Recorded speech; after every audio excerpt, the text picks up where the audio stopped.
Aquarians, let's see कि 22 मई 2024 के लिए divine message, goddess guidance, universal message क्या है। आज यूनिवर्स आपसे क्या कहना चाहते हैं, आज के दिन क्या गाइडेंस आपको फॉलो करना चाहिए। ये पर्टिकुलर आज के दिन की सिचुएशन के लिए हो सकता है या फिर ये आपके जिस भी सिचुएशन में आप अभी हैं उससे रिलेटेड हो सकता है। सो यहाँ हम लकी नंबर, लकी कलर भी देखेंगे आज के दिन का। लेट्स सी क्या मैसेजेस आते हैं। 22 मई 2024 divine message, goddess guidance. Please universe, please divine power, please spirit guides, please give me the accurate message which are in our higher goods. Thank you.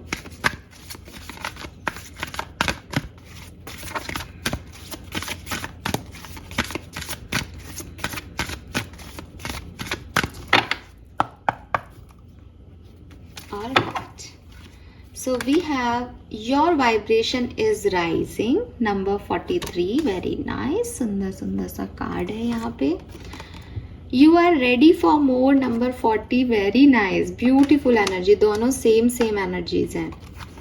Shuffle करा है मैंने काफी. Trust in divine purpose, number 34. Wow, we have the mirror energy here. Beautiful. 4334. Wow, very nice. And bottom energy क्या है? Don't give up on love. Wow. और आज ना मैंने सोचा था कि मैं लव रीडिंग ही करूँगी आज के दिन आप लोगों के लिए, you versus them की। और देखो यहाँ पे don't give up on love आ गया। चलो let's see Aquarius, very nice cards, बहुत सुंदर कार्ड्स आ रहे हैं। सबसे पहले हम देखते हैं कलर। तो आज के लिए जो कलर आ रहा है दैट इज येलो। जो नंबर मुझे दिखाई दे रहे हैं ऑफ कोर्स नंबर 7 है, नंबर 1 है, नंबर 4 है, नंबर 2 भी है किसी किसी के लिए। ठीक है, 7 2 4 1। यस, 4 नंबर आप में से काफी लोगों के लिए सिग्निफिकेंट, जिनमांग मूलांक हो सकता है आपका। और 444 आपको दिखने को मिल रहा हो बहुत ज़्यादा, ये भी है मैसेज आप में से काफ़ी लोगों के लिए। 7 नंबर स्पिरिचुअलिटी का नंबर है। आप स्पिरिचुअलिटी में आप में से काफ़ी लोग मेहनत कर रहे हो, काम कर रहे हो, अपने स्पिरिचुअल वर्क कर रहे हो, healing, aura cleansing, tarot reading possible है। मैसेजेस क्या हैं, लेट्स सी। सबसे पहले तो यार मुझे बॉटम एनर्जी अट्रैक्ट कर रही है लेकिन मैं हमेशा लास्ट में लेती हूँ bottom energy, is a shadow card basically, but आपके लिए मुझे यही कार्ड अट्रैक्ट कर रहा है। आप देखोगे इसमें डॉल्फिन्स हैं और वो आपस में किसी कर रहे हैं। एंड मैसेज बहुत प्यारा है एक्वेरियस और बहुत सिंपल मैसेज है। A relationship you cherish can be healed, allow me to clear the way for forgiveness so that love can thrive again. आपको अगर आप डेली व्यूअर हो इस चैनल पे तो आपको याद होगा कि मैं दूसरे डेक से जो है 2-3 दिन से कार्ड्स निकाल रही थी और वहाँ पे फॉरगिवनेस की एनर्जी आ रही थी। इस डेक में फॉरगिवनेस करके कोई कार्ड नहीं है, बट अगर कोई आपको फॉरगिवनेस की बात कहता है तो वो ये कार्ड, और इलॉबरेट कर रखा है उस फॉरगिवनेस की मैसेज को कि जिस कनेक्शन में, जिस रिलेशनशिप में, जिस पार्टनरशिप में आप हैं वहाँ पे हीलिंग हो सकती है एक्वेरियस। अगर आपको लग रहा है कि नहीं, इस कनेक्शन में अब कोई चांस नहीं है, इस कनेक्शन में अब कोई हीलिंग नहीं हो सकती और सामने वाला मुझे कभी माफ़ नहीं करेगा, या आप उनमें से हैं जो सोच रहे हैं कि मैं सामने वाले को कभी माफ़ नहीं करूँगा, तो यूनिवर्स आपसे कह रहे हैं कि allow me to clear the way for forgiveness so that love can thrive again. Universe चाहते हैं आपसे कि आप यूनिवर्स को अलाउ करें अपने आप को हील करने के लिए, ताकि इस कनेक्शन में दोबारा प्यार आ सके। तो अगर आप उनमें से हैं, बहुत डायरेक्ट बोलूँगी, अगर ये आपके लिए, आपसे रेजोनेट नहीं हो रही एनर्जी, आप इसे छोड़ दें। लेकिन कुछ लोग यहाँ पे हैं जो ईगो लेके बैठे हैं, जो गुस्सा लेके बैठे हैं, जो बहुत नाराज़गी लेके बैठे हैं किसी के लिए। उन्हें लगता है कि अब सिचुएशन में हीलिंग नहीं आ सकती, उन्हें लगता है कि अब सब कुछ ठीक नहीं हो सकता। तो मैं आपसे यही कहूँगी कि यूनिवर्स आपको कहना चाहते हैं कि ये माफ़ करने वाला कॉन्सेप्ट है ना, ये यूनिवर्स का बनाया हुआ है एक्वेरियस। मुझे भी समझाया गया है, तो मैं आपको पूरा समझा देती हूँ बिल्कुल एज इट इज़, जो मुझे सिखाया है। ज़िंदगी में हम सब गलत होते हैं किसी ना किसी पॉइंट ऑफ टाइम पे, ठीक है। कभी ना कभी हम सब गलत करते हैं, चाहे छोटी गलती हो चाहे बड़ी गलती हो, बट गलत हम सब हैं। अगर हम अपनी जर्नी को देखेंगे पीछे पलट के, तो हम देखेंगे कि बहुत से मौक़ों पे हमें जो चीज़ें कहनी चाहिए थी, हमें जो चीज़ें करनी चाहिए थी, वो हम नहीं कर पाए। गुस्सा हम सबको आता है, हम सब ह्यूमन बीइंग हैं, मूड स्विंग्स हम सबके होते हैं। कभी कभी हम जिन चीज़ों पे चुप रह जाते हैं, कभी कभी हम उन्हीं चीज़ों पे बहुत ओवर रिएक्ट कर देते हैं। ये हम सब कर रहे हैं, आप भी कर रहे हो, मैंने भी किया है। कोई और थर्ड पर्सन के बारे में अगर आप सोच के चल रहे हैं, अभी इस रीडिंग को देख रहे हैं, तो वो भी सेम एनर्जी में है। लेकिन जब हम आगे बढ़ जाते हैं तो हमें लगता है कि हमने छोटी गलती की है और किसी और ने बड़ी गलती की है। या इसका पॉजिटिव भी हो सकता है कि हमको ऐसा लग सकता है कि हमने जो किया वो बहुत बड़ा है, सामने वाले ने शायद उतना गलत नहीं किया।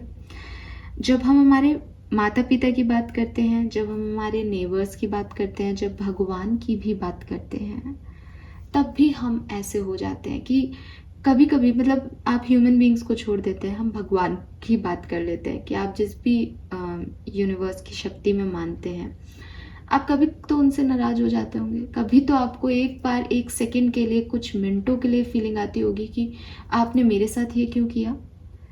ये नाराज़गी क्या है? ये नाराज़गी गुस्सा है। क्या ये नाराज़गी जायज़ है? नहीं, आप गलत हैं उस समय।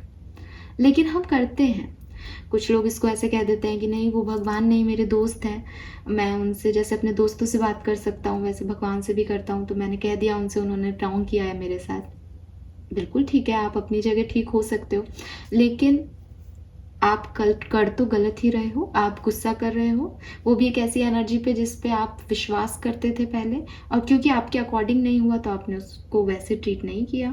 इंसानी फितरत में भी यही होता है कि कोई आपके लिए कर रहा है, आपका जैसा कर रहा है, आपके लिए वो पर्सन बहुत अच्छा है।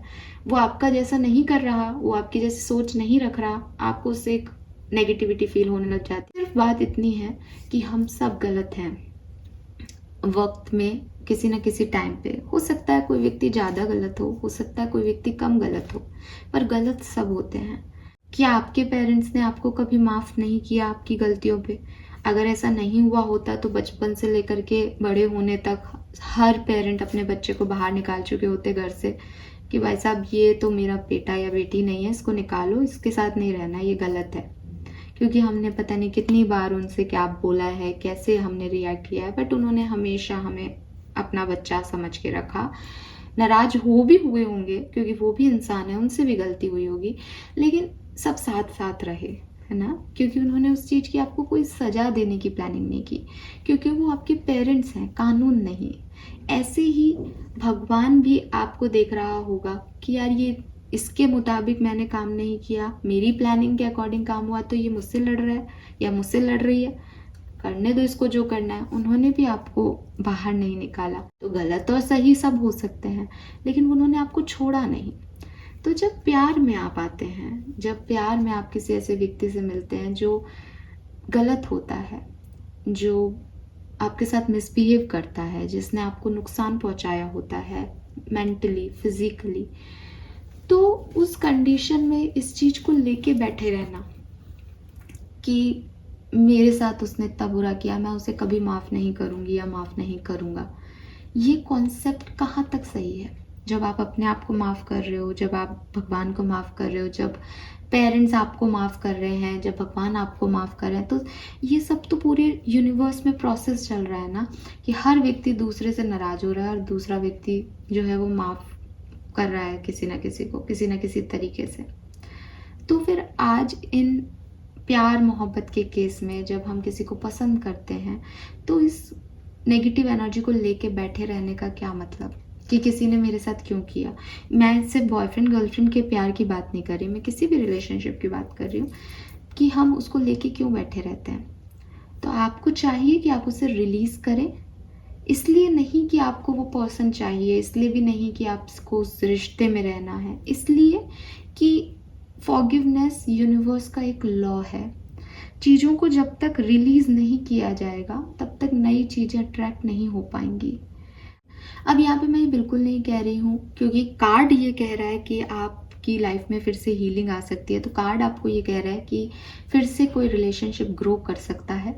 तो ये तो कुछ लोगों की बात हुई, लेकिन इस समझाने बुझाने में अगर आप ऐसे लोग हैं जिन्होंने फिजिकल अब्यूज़ सहा है किसी से, जिन्होंने बहुत मेंटल अब्यूज़ सहा है किसी से, देन आप लोग अपने लिए डिसीजन मेकिंग करें, लेकिन फॉरगिवनेस तब भी दें, हीलिंग अपने आप को तब भी दें ताकि आप आगे बढ़ सकें, मूव ऑन कर सकें।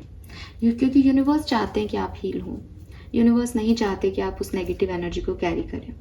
फाइन एक्वेरियस, सो फॉरगिवनेस यूनिवर्स का लॉ है। जैसे एक स्टेप से दूसरे स्टेप पे जाना कंपलसरी होता है, ऐसे ही लोगों का गलती करना और गलती करने वालों को माफ़ करना ये बहुत कंपलसरी हो जाता है अगर हम लाइफ में फॉरवर्ड प्रोग्रेस चाहते हैं तो। क्योंकि इंसान जो है वो गलतियों से ही सीख रहा है, तो अगर आप चाहो कि कोई व्यक्ति गलती ना करे तो ये पॉसिबल नहीं है। वो गलती ही करेगा, गलती से सीखेगा। सो ये है मैसेज यहाँ पे कि आप हील करें, फॉरगिवनेस दें। दूसरा मैसेज ये है कि ये जो मैसेजेस हैं, your vibration is rising and you are ready for more, ये बिल्कुल सेम है। आप में से काफ़ी लोग जो करियर के लिए परेशान हैं, जिनको जॉब का इंटरव्यू देना है, आप दें। आपके लिए बहुत अच्छी अपॉर्चुनिटीज़ जो हैं वो यूनिवर्स भेज रहे हैं, बस उसमें आप जो यूनिवर्स दे रहा है उसमें राजी होना सीखें, ठीक है? तो वो आपके लिए ज़्यादा अच्छा रहेगा।